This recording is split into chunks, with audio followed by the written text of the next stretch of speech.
ದರ್ಶನ್ ಪತ್ನಿ ವಿಜಯಲಕ್ಷ್ಮಿಗೆ ಅಶ್ಲೀಲ comment ಹಾಕಿದಂತಹ case ಏನಿದೆ, ಈ ಕುರಿತಾಗಿ ಹೇಳಿಕೆಯನ್ನ ದಾಖಲಿಸಿಕೊಳ್ಳುವಂತಹ ವಿಚಾರಣೆಗೆ ವಿಜಯಲಕ್ಷ್ಮಿ ಅವರು ಹಾಜರಾಗಿಲ್ಲ. ಕೋರ್ಟ್ನಲ್ಲಿ ಬಿಎನ್ಎಸ್ಎಸ್ 183ರ ಅಡಿಯಲ್ಲಿ ಹೇಳಿಕೆಯನ್ನ ದಾಖಲಿಸಿಕೋಬೇಕು ಅಂತ ನೋಟಿಸ್ ಅನ್ನ ಕೂಡ ನೀಡಲಾಗಿರುತ್ತೆ. ಹೇಳಿಕೆ ದಾಖಲಿಸಿಕೊಳ್ಳುವಂತ ನೋಟಿಸ್ಗೆ ಅವರು ಸ್ಪಂದಿಸಿದ್ದಾರೆ, ಆದ್ರೆ ಅವರು ಅಲ್ಲಿಗೆ ಹೋಗಿಲ್ಲ. ವಿಜಯಲಕ್ಷ್ಮಿಗೆ ನೋಟಿಸ್ ನೀಡಿರ್ತಾರೆ ಸಿಸಿಬಿ ಸೈಬರ್ ಕ್ರೈಂ ಪೊಲೀಸರು. ಜನವರಿ 21ನೇ ತಾರೀಕು ನೋಟಿಸ್ ಅನ್ನ ಸಿಸಿಬಿ ಸೈಬರ್ ಕ್ರೈಂ ಪೊಲೀಸರು ನೀಡಿರ್ತಾರೆ. ಇನ್ನು ನೋಟಿಸ್ ನೀಡಿ 17 ದಿನ ಕಳೆದ್ರೂ ಕೂಡ ವಿಚಾರಣೆಗೆ ದರ್ಶನ್ ಪತ್ನಿ ವಿಜಯಲಕ್ಷ್ಮಿ ಹಾಜರಾಗಿಲ್ಲ. ಅದಾದ್ಮೇಲೆ ಸಾಕಷ್ಟು ಬಾರಿ ಫೋನ್ ಮೂಲಕ ಕೂಡ ಮಾಹಿತಿಯನ್ನ ಪೊಲೀಸರು ನೀಡಿರ್ತಾರೆ, ಆದ್ರೂ ಕೂಡ ಹೋಗಿಲ್ಲ. ವಿಚಾರಣೆಗೆ ಹಾಜರಾಗದೆ ಇವತ್ತು ನಾಳೆ ಅಂತ ಮೀನಾಮೇಷವನ್ನ ಎಣಿಸ್ತಾ ಇದ್ದಾರೆ. ವಿಜಯಲಕ್ಷ್ಮಿ ಹೇಳಿಕೆಯನ್ನ ದಾಖಲು ಮಾಡ್ಕೊಂಡ್ ಬಳಿಕ ಚಾರ್ಜ್ ಶೀಟ್ ಸಲ್ಲಿಕೆ ವಿಚಾರಣೆ ಏನಿದೆ ಅದನ್ನ ಮುಂದುವರಿಸ್ತಾ ಇದ್ರು, ಆದ್ರೆ ವಿಚಾರಣೆಗೆ ಹಾಜರಾಗ್ತಾ ಇಲ್ಲ. ಮೀನಾಮೇಷ ಎಣಿಸ್ತಾ ಇದ್ದಾರೆ. ವಿಜಯಲಕ್ಷ್ಮಿ ಹೇಳಿಕೆ ದಾಖಲಾದ ಮೇಲೆ ಚಾರ್ಜ್ ಶೀಟ್ ಸಲ್ಲಿಸೋದಕ್ಕೆ ಸಿದ್ಧತೆಯನ್ನ ಮಾಡಿಕೊಳ್ಳಲಾಗುತ್ತೆ. ದರ್ಶನ್ ಪತ್ನಿ ವಿಜಯಲಕ್ಷ್ಮಿ ಅವರು ಕೋರ್ಟ್ ಮೊರೆ ಹೋಗಿದ್ರು.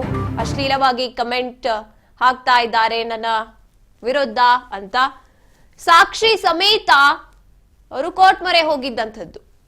ಆದ್ರೆ ಈಗ ಅವರೇ ಸರಿಯಾಗಿ ಸ್ಪಂದಿಸ್ತಾ ಇಲ್ಲ. ಬಿಎನ್ಎಸ್ಎಸ್ ಕಾಯ್ದೆ 183ರ ಅಡಿಯಲ್ಲಿ ನೋಟಿಸ್ ಅನ್ನ ನೀಡಲಾಗಿರುತ್ತೆ. ಈ ಕುರಿತಾಗಿ ಏನಾದ್ರೂ ದಾಖಲೆಗಳನ್ನ ಕೇಳಿದಾಗ ಅಥವಾ ಹೇಳಿಕೆಗಳನ್ನ ಕೊಡೋದಕ್ಕೆ ನೋಟಿಸ್ ಅನ್ನ ನೀಡಿದಾಗ ಹೋಗಿ ಅವರು ಆ ವಿಚಾರಣೆಯನ್ನ ಮಾತಾಡೋದಕ್ಕೆ ಭಾಗಿಯಾಗಬೇಕು.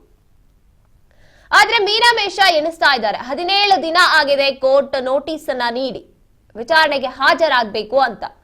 ಆದ್ರೆ ಅಸಡ್ಡೆ ಮಾಡ್ತಾ ಇದ್ದಾರೆ ಈ ಒಂದು ವಿಚಾರವನ್ನ. ನಟ ದರ್ಶನ್ ಪತ್ನಿ ವಿಜಯಲಕ್ಷ್ಮಿ ಅವರು ಇವತ್ತು ನಾಳೆ ಅಂತ ಮೀನಾಮೇಷ ಎಣಿಸ್ತಾ ಇರುವಂತದ್ದು. ಅವ್ರ ಹೇಳಿಕೆಯನ್ನ ದಾಖಲು ಮಾಡ್ಕೊಳ್ಳದೆ ಇವರು ಚಾರ್ಜ್ ಶೀಟ್ ಕೂಡ ಸಲ್ಲಿಕೆ ಮಾಡೋಕ್ಕಾಗಲ್ಲ, ಅಥವಾ ಮುಂದಿನ ನಿರ್ಧಾರಗಳೇನಿದೆ ಅದನ್ನ ತಗೊಳ್ಳೋಕ್ಕಾಗಲ್ಲ. ಇನ್ನು ಆರೋಪಿಗಳೇನಿದ್ದಾರೆ ಅವರನ್ನ ಅರೆಸ್ಟ್ ಕೂಡ ಮಾಡಿದ್ದಾಗಿತ್ತು. ಆದ್ರೆ ಈಗ ಇವರು ಈ ವಿಚಾರವನ್ನ ಅವತ್ತು ಅಂದ್ರೆ ಕೋರ್ಟ್ ಮೊರೆ ಹೋದಾಗ ಕಂಪ್ಲೇಂಟ್ ಕೊಡುವಾಗ ಸಾಕ್ಷಿಗಳ ಸಮೇತ ಹೋಗಿ ಅಕೌಂಟ್ ಯಾರು ಕಮೆಂಟ್ ಗಳನ್ನ ಮಾಡಿದ್ದಾರೆ ಅವರ ಅಕೌಂಟ್ ನ ಕೂಡ ಅಥವಾ ಸ್ಕ್ರೀನ್ ಶಾಟ್ ಗಳನ್ನ ಕೂಡ ತಗೊಂಡು ಹೋಗಿ ಕಂಪ್ಲೇಂಟ್ ಮಾಡಿದ್ದಂಥದ್ದು. ಆದ್ರೆ ಈಗ ಮಾತ್ರ ಇದನ್ನ ಎಲ್ಲೋ ನಿರಾಕರಿಸ್ತಿದ್ದಾರೆ ವಿಜಯಲಕ್ಷ್ಮಿ ಅವರು. ಇನ್ನು ಈ ಬಗ್ಗೆ ಹೆಚ್ಚಿನ ಮಾಹಿತಿಯನ್ನ ನೀಡ್ತಾರೆ ನಮ್ಮ ಪ್ರತಿನಿಧಿ ಶಿವು. ಶಿವು, ಯಾಕೆ ಹಾಜರಾಗ್ತಿಲ್ಲ ವಿಚಾರಣೆಗೆ ವಿಜಯಲಕ್ಷ್ಮಿ ಅವರು? ಯಾಕೆ ಅಸಡ್ಡೆ ಮಾಡ್ತಿದ್ದಾರೆ ಈ ವಿಚಾರವನ್ನ ಅಂತ? ಗಾಯತ್ರಿ, ಯಾವಾಗ ಅಶ್ಲೀಲ ಕಮೆಂಟ್ ಗಳನ್ನ ಹಾಕಿದ್ರು ಅಂತ ಹೇಳಿ ಅವರು ದೂರನ್ನ ಕೊಡ್ತಾರೋ, ಆ ದೂರನ್ನ ಕೊಟ್ಟಾದ ನಂತರದಲ್ಲಿ ಅವರು ಸಾಕಷ್ಟು ಬಾರಿ ವಿಚಾರಣೆಗೆ ಬರಬೇಕಾಗಿತ್ತು. ಅದನ್ನ ಈಗ ಮೀನಾಮೇಷ ಎಣಿಸ್ತಾ ಇರುವಂತದ್ದು. ಅವರು ಬಿಎನ್ಎಸ್ಎಸ್ 183 ಅಡಿಯಲ್ಲಿ ಅವರ ಹೇಳಿಕೆಯನ್ನು ಕೂಡ ದಾಖಲಿಸಬೇಕಾಗಿತ್ತು ವಿಜಯಲಕ್ಷ್ಮಿ, ದರ್ಶನ್ ಅವರ ಪತ್ನಿ. ಆದ್ರೆ ಅವ್ರು ಬರ್ತಾ ಇಲ್ಲ ಅನ್ನುವಂಥದ್ದು ಈಗ ಸಿಸಿಬಿ ಸೈಬರ್ ಕ್ರೈಂ ಪೊಲೀಸರು ಹೇಳ್ತಾ ಇದ್ದಾರೆ. ಜನವರಿ 21ನೇ ತಾರೀಕಿಗೆ ನೋಟಿಸ್ ಕೊಡ್ತಾರೆ, ಆದ್ರೆ ಆ ನೋಟಿಸ್ ಉತ್ತರ ಕೊಡೋದಿಲ್ಲ. ಇದೇ ರೀತಿಯಲ್ಲಿ ಕಳೆದ 17 ಬಾರಿ ಅವ್ರಿಗೆ ಕರೆದ್ರು ಕೂಡ ಅವರು ಹಾಜರಾಗ್ತಾ ಇಲ್ಲ. ಅವರು ಬಂದು ಹೇಳಿಕೆಯನ್ನು ಕೂಡ ದಾಖಲು ಮಾಡ್ತಾ ಇಲ್ಲ. ಇವತ್ತು ನಾಳೆ ಅನ್ನುವಂತ ಮೀನಾಮೇಷ ಎಣಿಸ್ತಾ ಇರುವಂತದ್ದು. ಏನೇ ಹೇಳಿದ್ರು ಕೂಡ ರಿಪ್ಲೈ ಮಾಡ್ತಾ ಇಲ್ಲ. ವಿಜಯಲಕ್ಷ್ಮಿ ಹೇಳಿಕೆ ದಾಖಲು ಮಾಡ್ಕೊಳ್ಳುವಂತದ್ದಕ್ಕೆ ದಾಖಲು ಮಾಡ್ಕೊಂಡ ನಂತರದಲ್ಲಿ ಚಾರ್ಜ್ ಶೀಟ್ ಸಲ್ಲಿಸಬೇಕಾಗುತ್ತೆ 60 ದಿನದ ಒಳಗಡೆ. ಈ ಚಾರ್ಜ್ ಶೀಟ್ ನ ಸಲ್ಲಿಸಿದ ನಂತರದಲ್ಲಿ ಈ ಏನು ಕೇಸ್ನ ಪ್ರಕ್ರಿಯೆಗಳು ಮುಂದುವರಿತವೆ.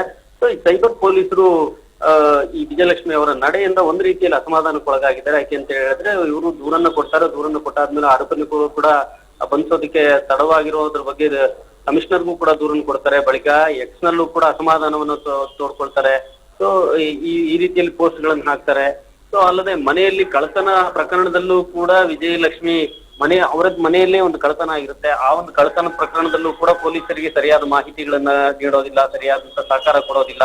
ಸೊ ಈ ರೀತಿಯಲ್ಲಿ ಅವರು ಟೀಕೆ ಹಚ್ಚಿಕೊಟ್ಟು ಪೊಲೀಸರನ್ನು ಕೂಡ ನೋಟಿಸ್ ಕೊಡ್ತಾರೆ, ಅಲ್ಲಿಗೂ ಕೂಡ ಹಾಜರಾಗೋದಿಲ್ಲ. ಒಟ್ಟು ಅವರು ದೂರನ್ನು ಕೊಟ್ಟ ನಂತರದಲ್ಲಿ ಪೊಲೀಸ್ ಪ್ರಕ್ರಿಯೆಗಳಿಗೆ ಯಾವುದೇ ರೀತಿ ಹಾಜರಾಗ್ತಾ ಇಲ್ಲ ಅಂತ ಸಿಸಿಬಿ ಪೊಲೀಸರಾಗ್ಬೋದು, ಟೀಕೆ ಹಚ್ಚಿಕೊಟ್ಟು ಪೊಲೀಸರಾಗ್ಬೋದು ಈಗ ಒಂದು ರೀತಿಯಲ್ಲಿ ಅಸಮಾಧಾನ ವ್ಯಕ್ತಪಡಿಸ್ತಾ ಇರುವಂತದ್ದು, ಅಸಮಾಧಾನಗೊಂಡಿರುವಂತದ್ದು.